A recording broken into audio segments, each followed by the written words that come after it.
జనసంఖ్య తగ్గుతుంది. రాబోయే రోజుల్లో దీని పరిణామం ఎట్లా ఉంటుంది? ఈ ప్రశ్న వారు వేశారు. ఇది చాలా గంభీరమైన ప్రశ్న, అందుకనే దీన్ని నేను చివరిలో చెప్పాను. అందరూ ఆలోచించాల్సిన ప్రశ్న. ఎందుకంటే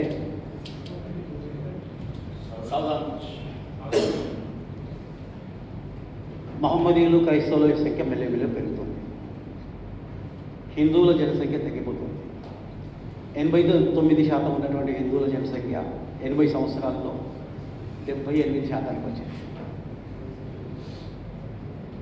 3% ఉన్నటువంటి మహమ్మదీయులు 17% అయిపోయారు. 1% ఉన్న క్రైస్తవులు 8% అయిపోయారు. వాళ్ళ లెక్కల ప్రకారం, మన లెక్కలు, మన జనసంఖ్య లెక్కల ప్రకారము, సెన్సస్ ప్రకారము 2.34 ఉంది క్రైస్తవులు, కానీ వాళ్ళ లెక్కల ప్రకారం 8% అయ్యారు. ఈ రకంగా క్రైస్తవులు మహమ్మదీయుల సంఖ్య పెరిగిపోతూ, హిందువుల సంఖ్య తగ్గిపోతూ ఉంటే, ఇదే రీతిలో తగ్గుతూ వాళ్ళ సంఖ్య పెరుగుతూ రాబోయే రోజుల్లో హిందువులు అల్పసంఖ్యాకులు అయిపోతారు. ఇది చాలా ప్రమాదకరమైన విషయం. అయితే మనం అనుకుంటుండొచ్చు 70-80 సంవత్సరాల్లో 89 కాస్త 78 అయింది. ఇది హిందువుల సంఖ్య ఇంకా మైనారిటీ కావడానికి ఇంకో 75 కావాలి, ఇంకో 100 సంవత్సరాలు కావాలి, అట్లా ఉండదు గణితం. 3% 17% కావడానికి 75-80 సంవత్సరాలు అయింది. కాబట్టి ఇంకా 35% కావడానికి ఇంకో 100 సంవత్సరాలు పడుతుంది, అట్లా ఉండదు గణితం, మల్టిప్లై అవుతుంది. కనుక 17% 35-40% కావడానికి ఇంకొక 15-20 సంవత్సరాలు చాలు. 35-40% అయిపోతుంది వాళ్ళకి. క్రైస్తవులు ఇకనే మతం మార్పిడులు ఇవన్నీ కొనసాగుతూ ఉంటే వాళ్ళు కూడా సంఖ్య పెరిగిపోతుంది. హిందువుల సంఖ్య తగ్గుతుంది, ఎందుకంటే హిందువుల్లోంచే మతం మార్పిడి జరుగుతుంది కాబట్టి హిందువుల సంఖ్య తగ్గిపోతున్నది. ఒకటి, వాళ్ళు 100% కావాల్సిన అవసరం లేదు. వాళ్ళు ఏమంటున్నారంటే 2047 కల్లా ఈ దేశాన్ని ఇస్లాం చేస్తాము. 100% అయితేనే ఇస్లాం దేశం అవుతుంది కాదు, వాళ్ళు 40% అయితే చాలు ఈ దేశం ఇస్లాం చేసేస్తారు. అంటే బంగ్లాదేశ్లో వాళ్ళు ఏం జరుగుతుంది? 3 కోట్ల మంది హిందువులు ఉన్నారు అక్కడ. బంగ్లాదేశ్లో 3 కోట్ల మంది హిందువుల మీద దాడులు జరుగుతున్నాయి, చంపుతున్నారు, మూకుమ్మడి హత్యలు చేస్తున్నారు, ఊచబోతలు పోస్తున్నారు, రక్తపాతం సృష్టిస్తున్నారు, సజీవ దహనాలు చేస్తున్నారు, మహిళల మీద వేలాది మంది మహిళల మీద అత్యాచారాలు చేస్తున్నారు. గుళ్ళు గోపురాలు ఇంకా కనిపించలేదు, లేవు పాకిస్తాన్లో, బంగ్లాదేశ్లో. హిందువులు లేరా అంటే హిందువులు మొత్తం మహమ్మదీలు అయిపోయారంటే కాదు. హిందువులు ఉన్నప్పటికీ 3 కోట్ల మంది హిందువులు ఉన్నప్పటికీ కూడా ఈ పరిస్థితి ఉంది అక్కడ. కనుక హిందువులు మహమ్మదీల సంఖ్య 40% పెరిగితే చాలు, హిందువులు ఇక్కడ ఉన్నటువంటి హిందువులు బ్రతకము, మనం బ్రతకలేము, మనం ఉత్సవాలు జరుపుకోలేము, పండుగలు జరుపుకోలేము, ఊరేగింపులు జరుపుకోలేము, మన సత్యనారాయణ స్వామి వ్రతాలు జరుపుకోలేము, మనం బొట్టు పెట్టుకొని బయట తిరగలేము, మన దేవాలయాలు ఉండవు, మన మఠాలు మందిరాలు ఉండవు. ఈ పరిస్థితి ఏర్పడబోతున్నది 40% అయితే. ఇది చాలా ప్రమాదం. దీని నుంచి రక్షించాలంటే మతం మార్పిడి ఆపాలి. లవ్ జిహాద్ జరుగుతుంది. హిందూ అమ్మాయిలు మహమ్మదీయులతో పాటు వెళ్ళిపోయి పెళ్ళిళ్ళు చేసుకొని ముస్లిం సంతానాన్ని కంటున్నారు. అంటే ఒక హిందూ అమ్మాయి వెళ్ళిపోతే ఎంతమంది వెళ్తున్నారు? ప్రతి సంవత్సరం 8 లక్షల మంది హిందూ అమ్మాయిలు మహమ్మదీయులతో వెళ్తున్నారు. ఒకరిద్దరు కాదు, దేశం మొత్తంలో 8 లక్షలు. ఒక అమ్మాయి వెళ్ళిపోయిందని మనం అనుకుంటున్నాం, కానీ ఒక అమ్మాయి వెళ్ళిపోవడం వల్ల ఇక్కడ ఒకటి మైనస్ అయింది, అక్కడ ఒక ప్లస్ అయింది. ఈ అమ్మాయి అక్కడ వెళ్ళిన తర్వాత 4 కంటుంది కనీసం. వాళ్ళ లెక్క ప్రకారం 4-5 కనాల్సిందే. అంటే అక్కడ ఈ అమ్మాయి ద్వారా అక్కడ ఈ అమ్మాయి +4 5 ప్లస్ అయిపోయింది. ఈ అమ్మాయి ఇక్కడే ఉంటే కనీసం 2 కంటుండే. అంటే ఈ అమ్మాయి మైనస్ అయిపోయింది, 2 మైనస్ అయిపోయారు, 3 మైనస్ అయిపోయింది, ఇక్కడ 5 ప్లస్ అయిపోయింది. మొత్తం తేడా ఎంత వచ్చింది? 8 తేడా వస్తుంది. ఈ రీతిలోనే లవ్ జిహాద్ జరుగుతుంది, పెరుగుతుంది, రోజు 10 సంవత్సరాలు పెరుగుతుంది. 1 లక్ష నుంచి 2 లక్షలు, 5 లక్షలు, 8 లక్షల దాకా వచ్చింది. ఇది పెరుగుతూ పోయినట్టయితే హిందువులు మిగలరు.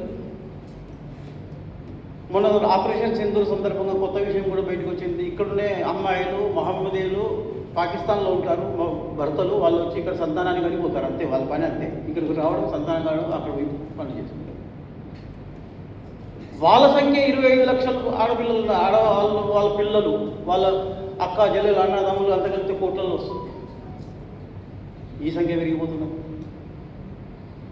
అంటే ఇట్లా మహమ్మదీయుల సంఖ్య పెరుగుతూ వాళ్ళు ఒక సరి అయినటువంటి పథకం ప్రకారం పెంచుతూ పోతున్నారు.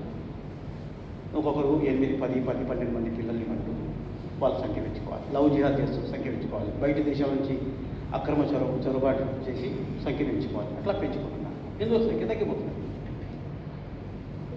మనమేమో మతం మారుస్తుంటే మనం చూస్తూ కూర్చుంటాం. మన బస్తీలో మతం మారుతున్నారు, మన హిందువులోంచి బయటికి వెళ్ళిపోతాం, చూస్తూ కూర్చుంటాం, మనకు సంబంధం లేదనుకుంటాం.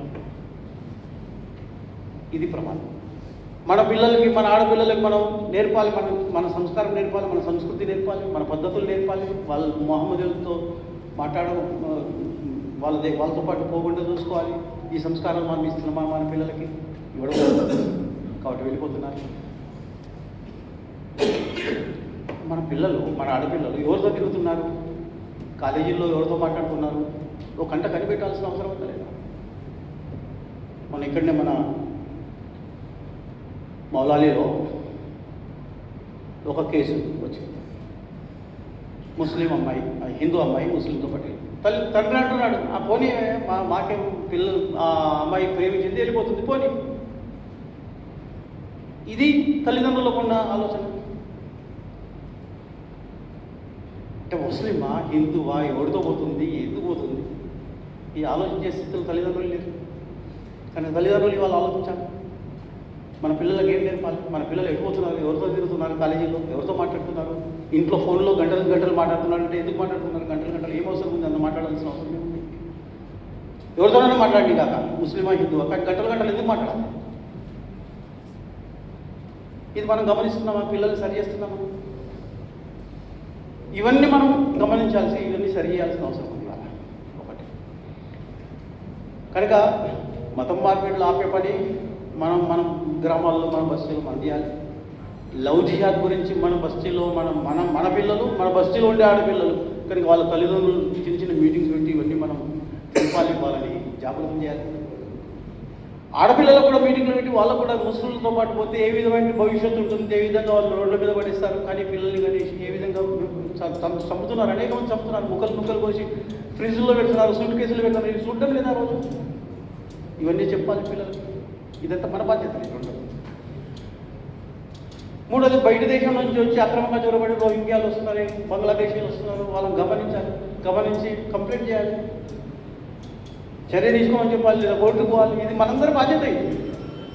ఇవన్నీ మనం చేయాల్సిన అవసరం ఉంది. ఇక అన్నిటికంటే ముఖ్యమైన ఏంటంటే, వాళ్ళు ఎవరో తగ్గిస్తున్నది కాదు మన జనాభాని మనమే తగ్గించుకుంటున్నాం. ఆయనే ఆ ప్రశ్న అడిగారు. ఇంతకుముందు ఇక్కడున్న వాళ్ళలో మీ అన్నా చెల్లెళ్ళు, అక్క తమ్ముళ్ళు ఎంతమంది ఉండేవాళ్ళు మీ ఇంట్లో? మీ కుటుంబం సంఖ్య ఎంత చెప్పండి? 5, 7, 9, 11, 10 ఇంత ఉన్నారు కదా.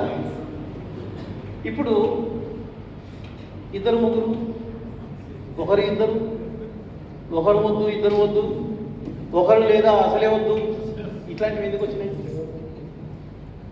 కుటుంబ నియంత్రణ అనేటువంటిది మన దేశంలో ప్రభుత్వం తీసుకొచ్చినటువంటి పెద్ద కుట్ర. కుటుంబ నియంత్రణ మన దేశానికి అవసరం లేదు. హిందువుల జనాభా తగ్గించడం కోసం ప్రభుత్వం చేసినటువంటి కుట్ర కుటుంబ నియంత్రణ.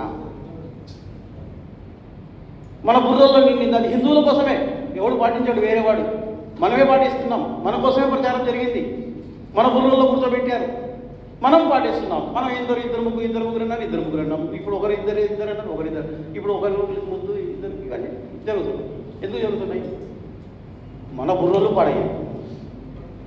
ఏమంటే మనం పోషించలేమండి, చదివించలేమండి. మీరే అన్నారు 8, 10 మంది, 11 మంది. మిమ్మల్ని మీ తల్లిదండ్రులు పోషించలేదా? చదివించలేదు, రోడ్ల మీద పడేశారు మిమ్మల్ని అందరినీ. బట్టలు లేకుండా తిప్పారా? తిండి లేకుండా తిప్పారా? ఉపవాసాలు పెట్టారా? మీరు చదువుకోలేదా? మీరు మంచి ఉన్నతమైన స్థానాల్లోకి రాలేదా? అరే ఆ రోజుల్లో మీ తల్లిదండ్రులు చదివించంగా ఇప్పుడు మీరు బాగానే ఉన్నారు కదా, మీరు ఎందుకు చదివించలేరు? మీరు ఎంత అసమర్థులా? ఆలోచించాల్సిన అవసరం. బస్సుల్లో చిన్న బస్సుల్లో చిన్న వృత్తులు, ఆటో నడిపే వాళ్ళు, లేకపోతే చిన్న చిన్న వృత్తులు చేసుకునే వాళ్ళు ముగ్గురు నలుగురు అంటున్నారు కదా, హిందువులే. మీరు పోషించగలరు, ముగ్గురు కాదు నలుగురిని ఐదుగురిని పోషించగలరు, మీరెందుకు ఒకరిని అంటున్నారు, ఇద్దరిని అంటున్నారు? తప్పు ఎవరిది? తప్పు ముస్లిందా క్రైస్తవులదా? ఎవరు తప్పు? తప్పు మనది. మనం ఎందుకు ముగ్గురిని నలుగురిని కారణం లేదు? మీకు భారం అయితే కనండి, సంస్థలు ఉన్నాయి, అనేక సంస్థల్లో ఇవ్వండి, వాళ్ళు పోషిస్తారు, వాళ్ళు చదివిస్తారు. కానీ సంఖ్య పెరగాలి వాళ్ళు. కనుక అంటే బాగా ఉన్నవాడు, పోషించగలిగేవాడు, చదివించగలిగేవాడేమో ఒకరినే కంటున్నాడు, లేనివాడు ముగ్గురు నలుగురిని కంటున్నాడు హిందూ. వాడేమో 10 మంది 12 మందిని కంటున్నాడు. సంఖ్య మనది, మనమే తగ్గించుకుంటున్నాం. దానికి గొప్పగా చెప్తాం. మిమ్మల్ని వృద్ధాప్యంలో చూసేవాడేవాడు ఒకరే ఇద్దరు ఉంటే వాడు ఎక్కడో పోతాడు, ఉద్యోగాలు చేసుకుంటాడు, అమెరికా పోతాడు, ఇంగ్లాండ్ పోతాడు. మిమ్మల్ని చూసేవాడు. అరే కనేది ఎందుకు? నువ్వు సంపాదించేది దేనికి? వృద్ధాప్యంలో నువ్వు సుఖపడడానికి కదా. వృద్ధాప్యంలో బాధపడడానికి జీవితం అంతా కష్టపడి భవనాలు కట్టించుకొని పిల్లల్ని కానీ వాళ్ళని అమెరికా పంపించడం కోసమా నువ్వు కష్టపడి వృద్ధాప్యంలో కష్టపడడానికి? పిల్లలు ఎంతమంది ఉంటే అంత భాగ్యము అని చెప్పారు. అది మర్చిపోయారు. వాడు ప్రభుత్వం వాడు చెప్పింది ఇద్దరు ముగ్గురు, ఒకరిద్దరు అనేది మనం గుర్తుపెట్టుకున్నాం. వాడు ప్రభుత్వం వాడు చెప్పింది మనమే ఎందుకు వింటున్నాం? వాడు ఎందుకు వినట్లేదు? వాడు ఎందుకు 10 మందికి అంటున్నాడు? వాడు తినడానికి తిండి పెట్టలేడు, 10 మందిని పోషించలేడు, 2 పూటలు తిండి పెట్టలేడు, చదివించలేడు, బట్టలు ఇవ్వలేడు, ఉండడానికి ఇల్లు కూడా ఉండడు, వాడు రోడ్ల మీద పడ్డారు. అట్లాంటి వాడు 10 మందిని కంటున్నాడు. ఎందుకు? కారణం ఏంటంటే వాడి ముందు ఒక లక్ష్యం ఉంది. 2047 కల్లా ఈ దేశాన్ని ఇస్లాం చేయాలి. పిల్లలు ఉపవాసం ఉన్నా సరే, నేను ఉపవాసం ఉన్నా సరే, భార్య పిల్లలు ఏమైపోయినా సరే ఈ దేశం ఇస్లాం కావాలి. కాబట్టి నేను 10 మందిని 12 మందిని కంటాను. వాడి ముందు అంత పెద్ద లక్ష్యం పెట్టుకొని వాడు అన్ని కష్టాలు పడ్డా కూడా 10 మందిని కంటున్నాడు కదా.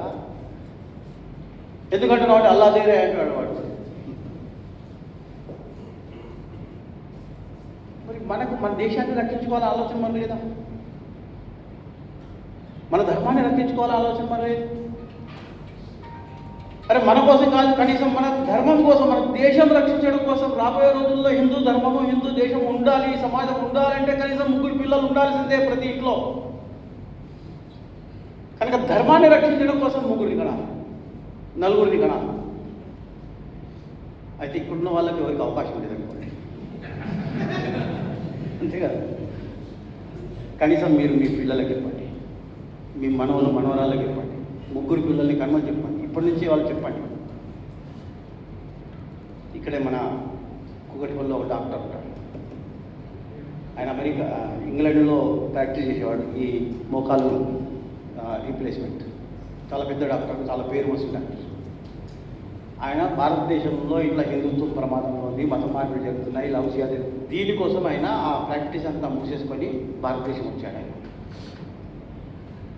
భార్యాభర్తలు 2 డాక్టర్లే. అయితే ఇక్కడికి వచ్చిన తర్వాత ఆయన సంఘం ఆర్ఎస్ఎస్ పరిచయం లేదు, కానీ హిందుత్వం కోసం పనిచేసే సంస్థలు ఏమున్నాయి నెట్లో వెతికాడు. మొత్తం వెతికితే దాంట్లో ఆర్ఎస్ఎస్ కనిపించింది. ఆర్ఎస్ఎస్ జాయిన్ ఆర్ఎస్ఎస్ ఉంది, దాంట్లో జాయిన్ ఆర్ఎస్ఎస్ నొక్కాడు. మన కార్యకర్తలు వెళ్ళారు, కలిశారు, జాయిన్ ఆర్ఎస్ఎస్ నొక్కినావు కాబట్టి. వెళ్తే ఆయన అవును నేను ఆర్ఎస్ఎస్లో, ఎందుకంటే హిందుత్వం కోసం చేస్తుంది కాబట్టి నేను చేరుతాను. అయితే మీరు సేవా కార్యక్రమం, డాక్టర్లు 2 భార్యాభర్తలు డాక్టర్లే కాబట్టి మీరు నర్సింగ్ హోమ్ కూడా పెట్టారు కదా ఇక్కడ, సేవా కార్యక్రమం. ఆయన నేను సేవా కార్యక్రమం చేయడానికి భారతదేశం రాలేదు, మతం మార్పిడి ఆపడం కోసం నేను భారతదేశం వచ్చాను. ఒకటి, హిందువులు ప్రమాదంలో ఉన్నారు, లవ్ జిహాద్ తిరుగుతుంది కాబట్టి నేను భారతదేశం, దానికోసం ఏదైనా పని ఉంటే చెప్పండి నాకు అన్నాడు. సరే దాని పని అప్పుడు చెప్పారు, ఆయన చేస్తున్నాడు. ఇప్పుడు చాలా క్రియాశీలంగా అంత పెద్ద బిజీ డాక్టర్ కూడా రోజు 2-3 గంటలు బస్సులో వెళ్ళి పని చేస్తాడు, అది వేరే సంగతి. ఆయనకి 2 పిల్లలు. ఒక అమ్మాయి ఒక అబ్బాయి. ఈ ప్రమాదం అంతా గుర్తించిన తర్వాత వాళ్ళిద్దరు కూడా అమెరికాలో ఉంటారు. మొన్న అంతకుముందు సెలవులకు వచ్చారు, మొన్న కూడా సెలవులకు వచ్చారు పిల్లలు ఇద్దరు. అంతకుముందు సెలవులు, పోయిన సంవత్సరం సెలవులు ఇక్కడికి వచ్చినప్పుడు వాళ్ళకి చెప్పాడు, ఇంకా పెళ్ళిళ్ళు కాలేదు, మీరు పెళ్ళిళ్ళు చేసుకోవాలి, వయసులో పెళ్ళిళ్ళు చేసుకోవాలి, సరిగ్గా 30-40 సంవత్సరాలు కాదు పెళ్ళిళ్ళు చేసుకుని. అందువల్ల కూడా హిందూ జనాభా తగ్గిపోతుంది. 26-27 సంవత్సరాల్లో పెళ్ళిళ్ళు జరిగిపోవాలి. ఇది ఒకటి ఆయన చెప్పింది పిల్లలకి. రెండోది, 3 పిల్లల్ని కనీసం మీరు కనాలి. వాళ్ళు అడిగారు, మీరెందుకు కనలేదు మరి? అప్పుడు నాకు తెలియదు ఈ విషయం అంతా, కాబట్టి నేను కనలేదు, లేకపోతే నేను 4 కనేవాడిని చెప్పాడు ఆయన. ఎందుకు కనాలి పిల్లలు? ఎందుకంటే ఇవాళ పిల్లలు వాదిస్తారు. చాలా ప్రశ్నలు, చాలా వాదన జరిగింది. నెల రోజుల పాటు వాళ్ళు ఇక్కడ ఉన్నన్ని రోజుల పాటు రోజు ఇదే వాదన జరిగింది. ఇవన్నీ చెప్పాడు ఆయన. హిందూ సమాజం ఎంత ప్రమాదంలో ఉంది, ఏ విధంగా అంతరించిపోతున్నాం, రాబోయే రోజుల్లో భారతదేశం ఉంటుందని ఇవన్నీ చెప్పాడు. అప్పుడు పిల్లలు ఒప్పుకున్నారు, పెళ్ళికి తొందర పెళ్ళికి ఒప్పుకున్నారు. 3 పిల్లల్ని కంటామని చెప్పేసి ఒప్పుకొని మాట ఇచ్చి వెళ్ళారు. అంటే మనందరం చేయాల్సిన పని ఇది. మనం ఇప్పుడు అవకాశం లేకపోవచ్చు, కానీ మన పిల్లలకు చెప్పాలి, మన మనవళ్ళకు, మన మనమరాళ్ళకు చెప్పాలి. 3 పిల్లలు కానీ మరి బోధిస్తూనే ఉండాలి, బ్రెయిన్ వాష్ చేస్తూనే ఉండాలి. అప్పుడే మన హిందూ సమాజం మిగులుతుంది, లేకపోతే హిందూ సమాజం మిగులుతుంది. నాకు ఒకటే కొడుకండి, ఒకటే కూతురండి, అమెరికాలో ఉన్నాడండి. గొప్పగా చెప్పుకునే కాదు, గొప్పగా చెప్పుకునే ఇప్పుడు మనం గొప్పగా చెప్పుకుంటాం, రాబోయే కొద్ది రోజుల్లో అన్నీ పోతాయి. కాబట్టి ఈ ప్రమాదాన్ని, ఆయన అడిగిన ప్రశ్న, ఈ ప్రమాదం వస్తున్నది, ఈ ప్రమాదాల నుంచి రక్షించేటువంటి బాధ్యత మనందరం కూడా తీసుకోవాలి.